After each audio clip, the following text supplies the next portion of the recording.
कहते हैं ना, लगेगी आग तो आएंगे घर कई जद में। यहाँ पे सिर्फ हमारा मकान थोड़ी, एक मुल्क बड़े ही खामोशी से एक बड़े तूफान की तरफ बढ़ रहा है। क्या ये चीन के लिए नया मैरीटाइम हब बन जाएगा, इंडिया के लिए एक बड़ा सिक्योरिटी खतरा बनेगा, या अमेरिका का एक बड़ा स्ट्रेटेजिक एसेट बन जाएगा? दीपू दास को पहले चाकू से मारा गया, फिर जिंदा जला दिया गया। सैकड़ों लोग मौजूद थे, हाथों में कैमरा लिए, जैसे किसी बड़े मूवमेंट को कैद कर रहे हो अपने कैमरे में। लेकिन ये लोग, वहां मौजूद भीड़ एक निर्दोष व्यक्ति की चीखें रिकॉर्ड कर रही थी, क्योंकि ये सभी तो मौन थे। इनकी जुबान को इनसे छीन ले गया था, या कह सकते हैं क्योंकि ये उस भीड़ का हिस्सा थे इसलिए मौन थे। भीड़ में खड़ा एक एक व्यक्ति दोषी था। ये सब मिलकर एक जिंदा व्यक्ति को मरते देख रहे थे, लेकिन जिम्मेदारी किसी ने नहीं, क्योंकि भीड़ में कोई जिम्मेदार नहीं होता, बल्कि सब दोषी होते हैं। आज जो बांग्लादेश में हो रहा है वो कोई अफवाह, कोई कहानी नहीं, बल्कि एक हकीकत है जिसे कई जी रहे हैं, जिससे कई सहम रहे हैं, जिससे कई बचने की कोशिश कर रहे हैं, जिससे कई दर दर भटक भटक कर अपने लिए मदद मांग रहे हैं। कुछ कैमरे में कैद कर रहे हैं, कुछ खबरों में पढ़ रहे हैं, लेकिन फिर भी एक खामोशी हर जगह छाई हुई है। दरअसल ये जो भीड़ है, ये आग है, ये चाकू पकड़े लोग हैं, ये अभी तक हमारे आपके घरों से दूर। दोस्तों, दुनिया की नजरें भले यूक्रेन और मिडिल ईस्ट पर टिकी हों, लेकिन ठीक हमारे पड़ोस में एक मुल्क बड़े ही खामोशी से एक बड़े तूफान की तरफ बढ़ रहा है। बांग्लादेश, जिसे कभी डेवलपमेंट का मिरेकल कहा जाता था, आज वहां की गलियों से हिंसा, हिंसा और सिर्फ हिंसा की खबरें सामने आ रही हैं। ये सब कुछ इसलिए क्योंकि कुछ की सियासत मजबूत हो रही है। राजनीतिक सुविधाओं की आड़ में खुलेआम भीड़ लोगों को अपना निशाना बना रही है।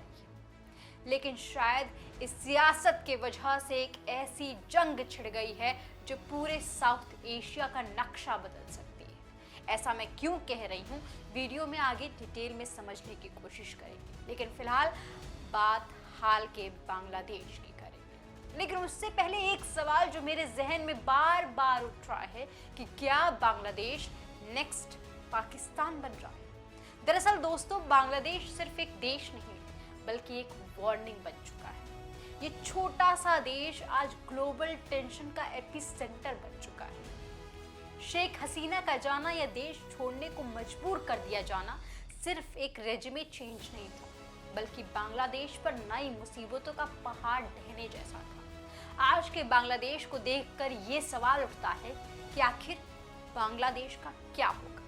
क्या ये चीन के लिए नया मैरीटाइम हब बन जाएगा, इंडिया के लिए एक बड़ा सिक्योरिटी खतरा बनेगा, या अमेरिका का एक बड़ा स्ट्रेटेजिक एसेट बन जाएगा, या इसकी गिरती इकोनॉमी इसे चीन का एक बहुत बड़ा कर्जदार बना देगी, या इस मुल्क को श्रीलंका जैसे बनने पर मजबूर कर दिया जाएगा? चलिए एक एक कर हर पहलू को समझने की कोशिश करते हैं। दरअसल दोस्तों, ये जो तस्वीरें बांग्लादेश से निकलकर सामने आ रही हैं, ये कोई एक दिन का हादसा नहीं है, बल्कि महीनों से या कह लीजिए कि सालों से गढ़ी जा रही कहानी। अगस्त 2024 में जो चिंगारी भड़की थी, वो आज 2026 तक एक ऐसी आग बन चुकी है जिसकी चपेट में पूरा बांग्लादेश जल रहा है।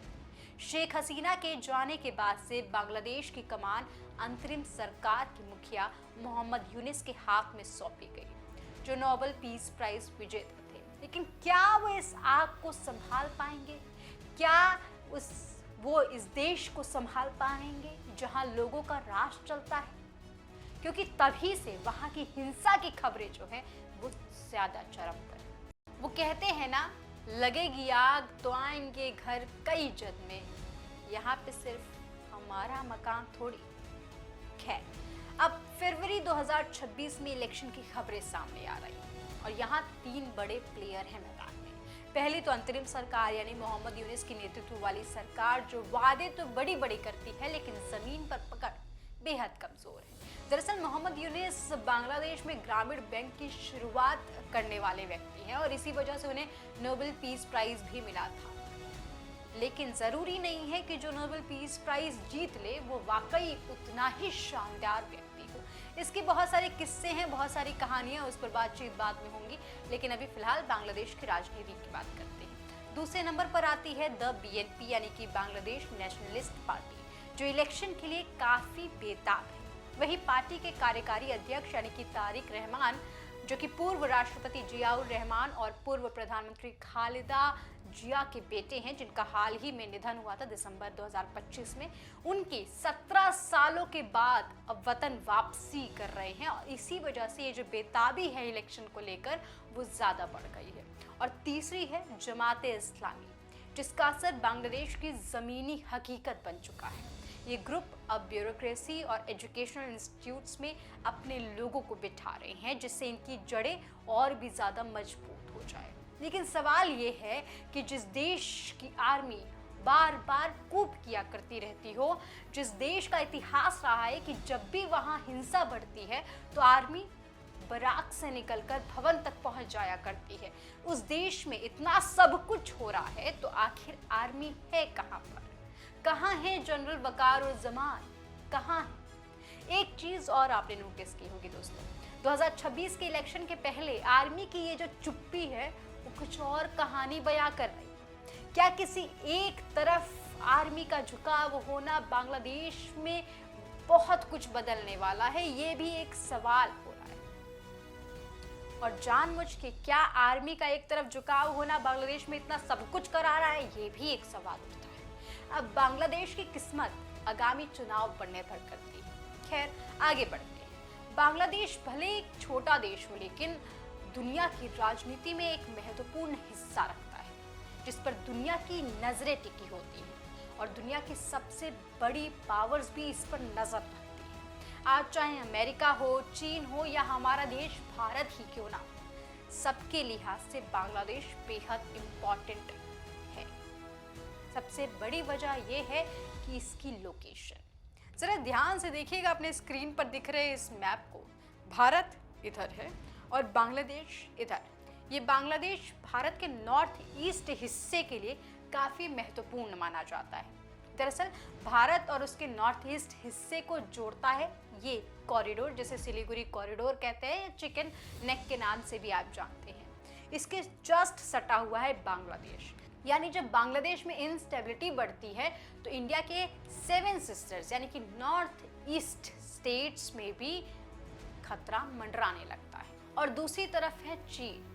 ये चीन बांग्लादेश को खजाना के रूप में देखता है, तभी तो बांग्लादेश में करोड़ों डॉलर का कर्ज दे रहा है और बदले में चाहता है बे ऑफ बंगाल का एक्सेस। दरअसल दोस्तों, चीन का जो तिस्ता रिवर प्रोजेक्ट है उसके लिए ये लोकेशन बेहद इंपॉर्टेंट है और दूसरी तरफ वो चिटगोंग पोर्ट है, उसमें भी बेहद इंटरेस्टेड दिख रहा है। लेकिन यही इंटरेस्ट इंडिया के सिलीगुड़ी कॉरिडोर के लिए हेडेक हो चुका है।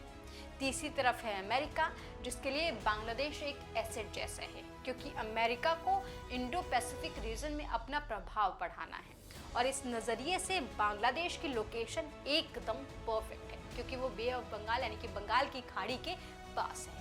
यहाँ से समुद्री व्यापार, नेवी मूवमेंट और सप्लाई रूट सब पर आसानी से कंट्रोल किया जा सकता है। यही वजह है कि ये मुल्क दुनिया की नज़रों में इतना ज़रूरी माना जाता है। हमारा पड़ोसी मुल्क छोटा ज़रूर है, लेकिन एक चेस बोर्ड जैसा है, जिसकी एक चाल देश को दोबारा डेवलपमेंट मिरेकल बना सकता है या गर्त की खाई में ढकेल सकता है। अब चुनना उस भीड़ को है जो अपने कैमरे से उस व्यक्ति की चीखों को कैद कर रहा था। चुनना अब उस भीड़ को है कि आगे बांग्लादेश को वो क्या देना चाहता है। ऐसे ही एक के बाद एक हिंसा से भरी कहानी खुकेन दास, अमृत मंडल, दीपू दास जैसे और कितने नाम अपने तलवारों के भेंट चढ़ाना चाहते हैं, या ये देंगे बांग्लादेश को एक बेहतर भविष्य। बांग्लादेश को लौटा देंगे वो पहचान जो कभी अपने गारमेंट्स के इंपोर्ट एक्सपोर्ट के लिए जाना जाता है। ये सब कुछ उस भीड़ पर निर्भर करता है। लेकिन फिलहाल जो ज़रूरी मुद्दे थे, जो ज़रूरी एस्पेक्ट्स थे, वो मैंने आप तक पहुंचाए। आपको क्या लगता है बांग्लादेश के लिए? कमेंट सेक्शन में अपना जवाब ज़रूर दीजिएगा। वीडियो पसंद आई हो तो वीडियो को लाइक कीजिएगा, हमारे चैनल खास टॉक्स को सब्सक्राइब कीजिएगा और अपने दोस्तों तक ये जानकारी ज़रूर साझा कीजिएगा। चलती हूँ, नमस्कार।